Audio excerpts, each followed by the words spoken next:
Hello everybody, Suffolk Hobbit, and I hope you've all had a lovely Christmas 2018.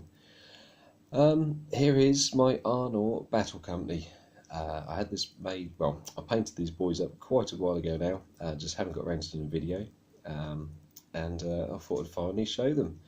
A few conversions, a few bits and bobs to them, but pretty much as they are, as what you see is what you can buy. And also the good news is Games Workshop have now re-released a lot of the old models, and luckily you can buy all these guys and the King and everyone else. It's happy days, it's brilliant. As an Arnor fan, I couldn't be happier, even if I've spent some silly money on eBay over the last couple of years getting models that I needed. But by the by, they're back, and I'm tempted to buy a whole load of the same models I've already got, just to have them. Why not? Why not? Just have them. Treat sales, I would. Yeah, so anyway, so here is my Arnor battle company.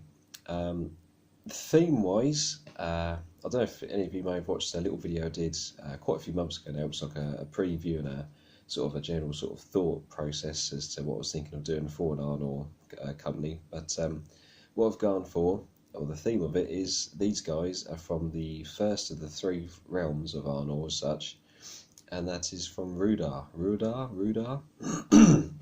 That was the first realm to fall. I'm sure as many of you will know, the Lord, the King of Rudar. They were the most impoverished of the kingdoms. They'd been hit worse by the plague, I believe. And because they were nearest to the Witch King and to Angmar, of course, they fell very quickly. And the king there sought an alliance with the Witch King to sort of, well, I suppose to rule Arnor, because obviously the three kings were warring against each other. And so the theme is basically these guys are from the Rudar army after Rudar's finally fallen, and they are the last of the noble Dunedain. As it is stated that obviously in the indexes of Return of the King that there were Dunedain loyal in Rudar, but they were very few and far between, and most likely hunted down and killed anyway.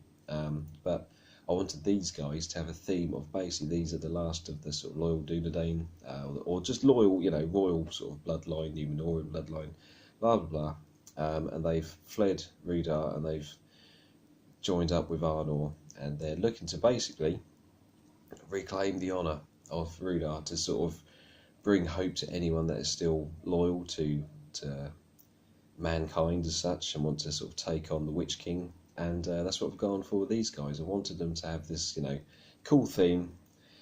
Because of that, they're obviously very weather beaten. They're battered. They're pretty gnarly and knackered.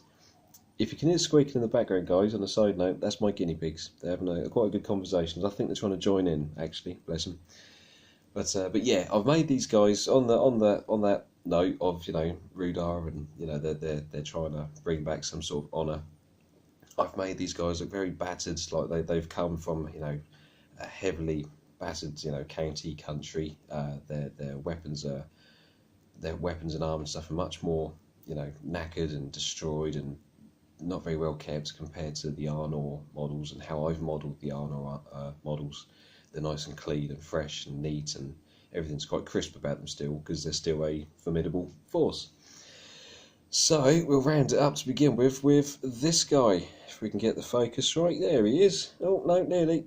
I didn't even put a little mark on the table. There we go. So this is the first guy, and he's just what you see is what you get. So all I've done literally here is I've filed down the emblem on the shields, which is normally on the metal miniatures. Filed it down. I've painted on a wood effect. Take it as you will. I am happy with it. It does look a bit like it has been painted on, but I am happy with it. Having said that, it's pretty good. I'm trying to get the shading as best I can and stuff. And I wanted this to look like this is a real hodgepodge shield. I've even filed down the edges of the other shields. Have got like a metal edge to them. It's supposed to help hold the shield together if it was actually built in real life. So I filed that all down. I've made it a bit smaller. Just giving it, so this bloke's literally just quickly made his own hodgepodge shield as best he can do.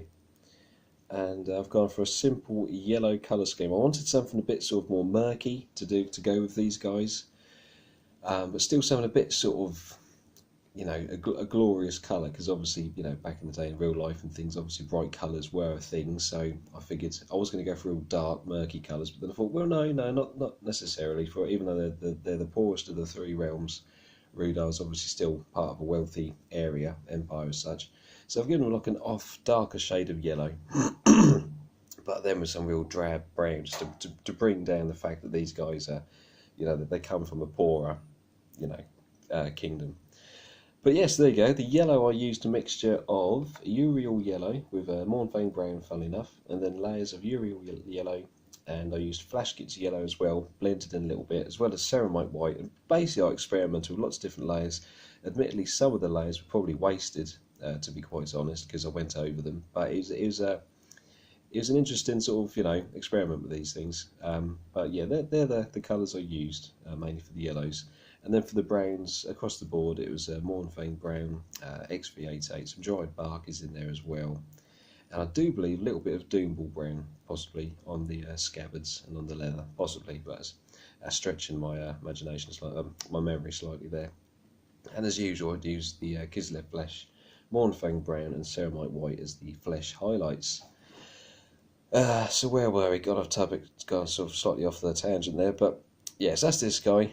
I don't think I gave him any battle damage to his actual armour. It's literally just his shield, so he's done okay for his battles. He's you know, he's struggled on and kept his armour in reasonable good nick. We then have this guy.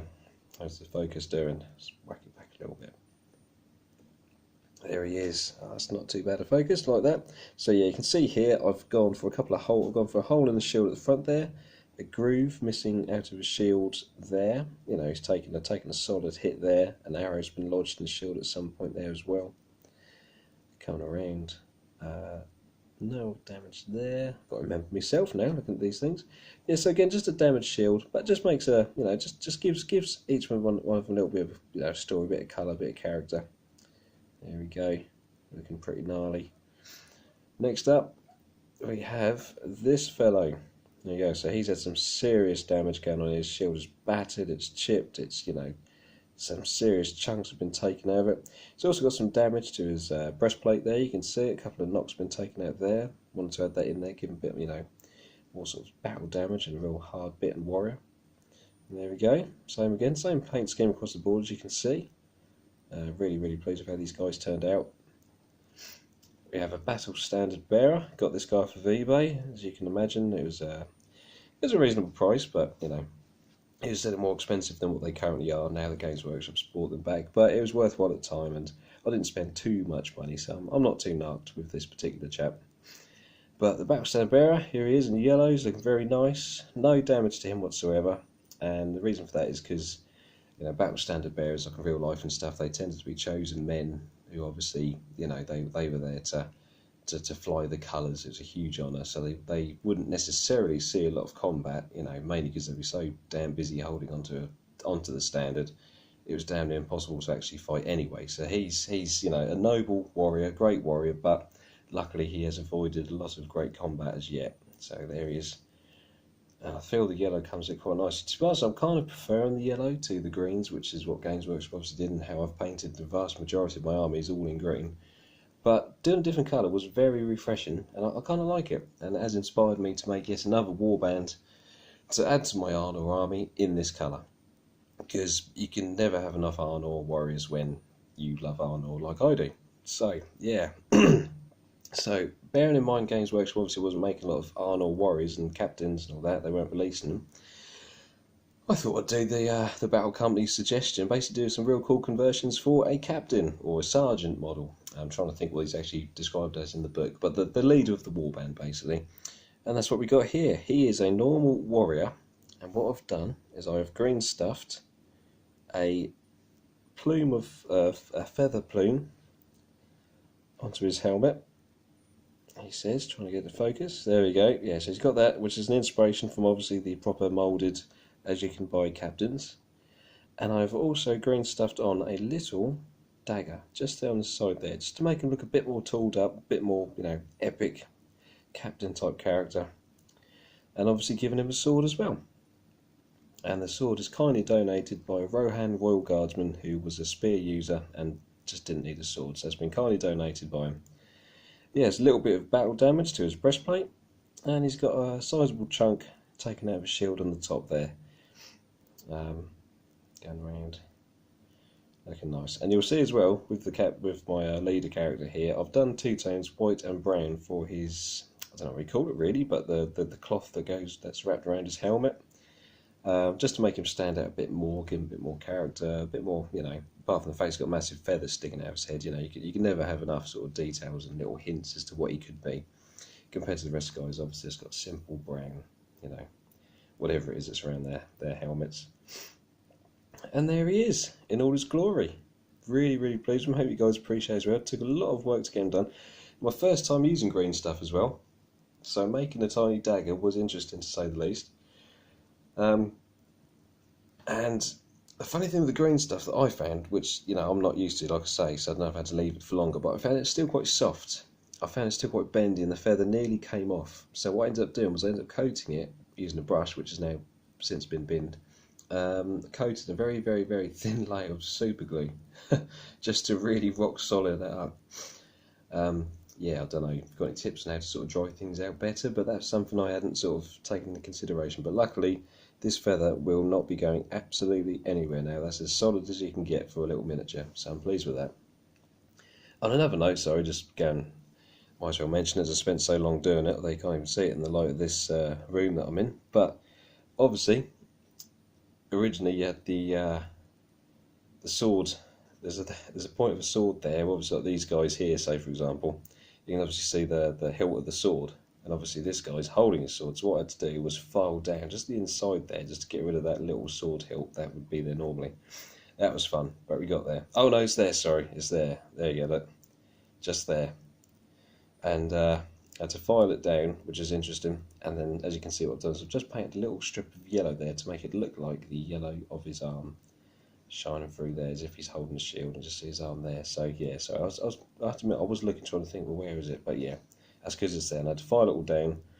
It was good fun. It was worthwhile.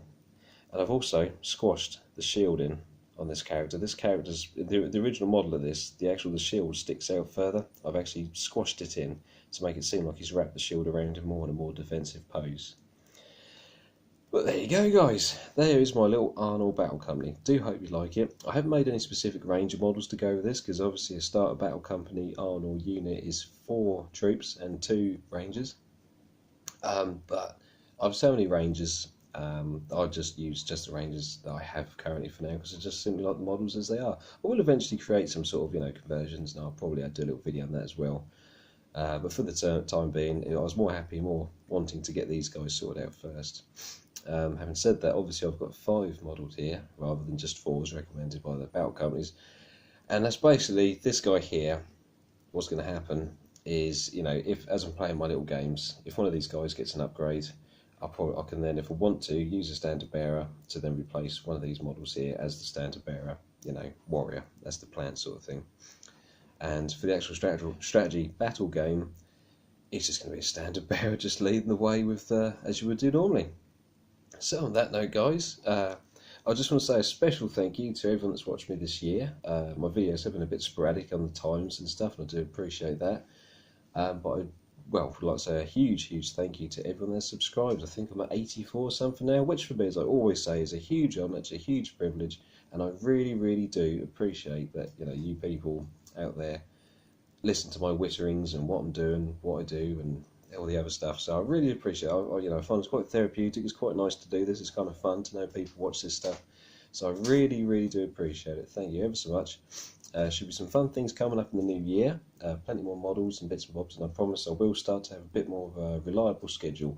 I'm hoping to try and do a video at least once every 2 weeks, if not once a week, but we shall see, as life often likes to throw things at us, doesn't it, chaps and girls and boys? But on that note, wishing you all the very best for a happy new year. Enjoy your modelling as always. Take care, be good to each other, play fairly, have fun, and I shall see you guys soon. Rock and roll.